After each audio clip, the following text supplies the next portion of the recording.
Hello, ഞാൻ എങ്ങോട്ടാണ് പോകുന്നതെന്നായിരിക്കില്ല നിങ്ങൾ വിചാരിച്ചിട്ടുണ്ടായി. ഞാൻ തൃശ്ശൂരേക്ക് പോകാം കേട്ടോ. അവിടെ എനിക്കൊരു നാളെ ഒരു കല്യാണം ഉണ്ട് കേട്ടോ. ഞാൻ അവിടെ കേട്ടോ പഠിച്ചതൊക്കെ. അതുകൊണ്ട് ഫ്രണ്ട്സുകളൊക്കെ എനിക്ക് അവിടെ തന്നെയാണ്. ഞാനിത് അവിടുന്ന് ഒരു കോഴിക്കോട് നിന്നൊരു ബസ് കയറിയ തൃശ്ശൂർ KSRTC സ്റ്റാൻഡിൽ 3 മണിയാകുമ്പോൾ കേട്ടോ.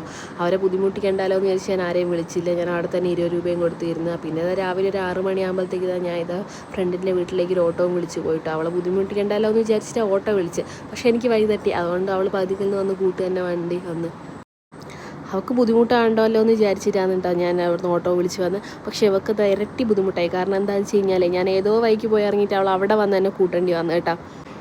പിന്നെ നിങ്ങളൊക്കെ കൂട്ടത്തിലുണ്ടോ? ചീത്ത പറയാനായിട്ടൊരു ഫ്രണ്ട് ഇതാ എൻ്റെ കൂട്ടത്തിലുണ്ടോ, ഈ കാണുന്ന അവളാട്ടോ. ഞാൻ നാട്ടിൽ വന്നു കഴിഞ്ഞാൽ ഇവളെ എന്നെയോ ഞാൻ ഇവളെയോ എങ്ങനെയായാലും കാണാൻ ശ്രമിക്കും കേട്ടോ. കാണാതെ പോയി കഴിഞ്ഞാൽ അതൊരു സങ്കടമായിരിക്കും. പക്ഷേ നേരിട്ട് കണ്ടു കഴിഞ്ഞാൽ കീരിയും പാമ്പ് കേട്ടോ. ചീത്ത പറഞ്ഞുകൊണ്ടേ നിൽക്കും.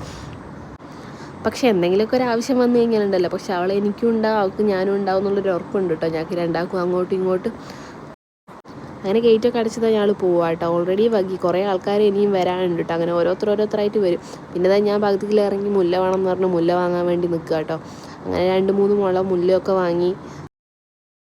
അങ്ങനെ മുല്ലയൊക്കെ വാങ്ങിയതാണ് ഞങ്ങൾ കാർ കയറിയിട്ടാ. അങ്ങനെ മറ്റോളെ ഞങ്ങൾ അവിടെ ഇറക്കിയിട്ടുണ്ടായിരുന്നു കേട്ടോ ഗിഫ്റ്റ് വാങ്ങാൻ വേണ്ടിയിട്ട്. അവളെയും കൂട്ടി ഇനി ഇത് അടുത്ത് ആൾക്കാരെ കൂട്ടാൻ വേണ്ടി പോവാം കേട്ടോ. പോകുന്ന വഴിക്കൊക്കെ ഓരോരുത്തരെ കൂട്ടാനുണ്ട് കേട്ടോ. അങ്ങനത്തെ ഷപ്പിംഗ് സ്റ്റാൻഡിൽ 2 വരുന്നുണ്ട് കേട്ടോ. അങ്ങനെ ഈറ്റുകളെയും കാറ് കയറ്റിയതാണ് ഞങ്ങൾ പോവാം കേട്ടോ. ഇനി ആരും വരാനൊന്നുമില്ല, ഇനി നേരെ വിട്ടാൽ മതി. എനിക്ക് കോഴിക്കോടിനേക്കാളും പരിചയം തൃശ്ശൂരാട്ടോ കുറച്ചും കൂടി. തൃശ്ശൂരത്തെ അധിക സ്ഥലങ്ങൾ ചോദിച്ചു കഴിഞ്ഞാൽ എനിക്ക് പറയാൻ പറ്റും കേട്ടോ. പക്ഷേ അതേ സ്ഥാനത്ത് എനിക്ക് കോഴിക്കോടത്തെ സ്ഥലങ്ങൾ ചോദിച്ചു കഴിഞ്ഞാൽ എനിക്കൊന്നും അറിയില്ല കേട്ടോ. അങ്ങനത്തെ 2 വീണ്ടും വന്ന് ഞാൻ മുല്ല വെച്ച് കൊടുക്കുന്ന കണ്ടപ്പോൾ ഇവളും പറഞ്ഞു വെക്കും മുല്ല വെച്ച് കൊടുക്കണം. അങ്ങനെ മുല്ലയൊക്കെ വെച്ച് ഇതാ കല്യാണം കൂടി.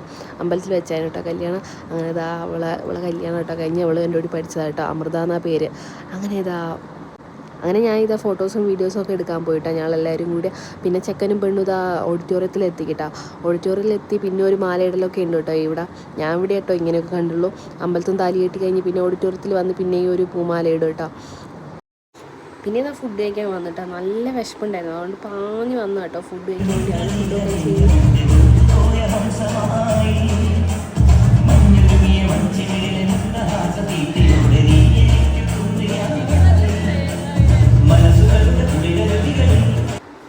കല്യാണം കഴിഞ്ഞ് എൻ്റെ ജൂനിയേഴ്സ് പിള്ളേരുടെ ഫ്ലാറ്റിലേക്ക് പോവാം കേട്ടോ.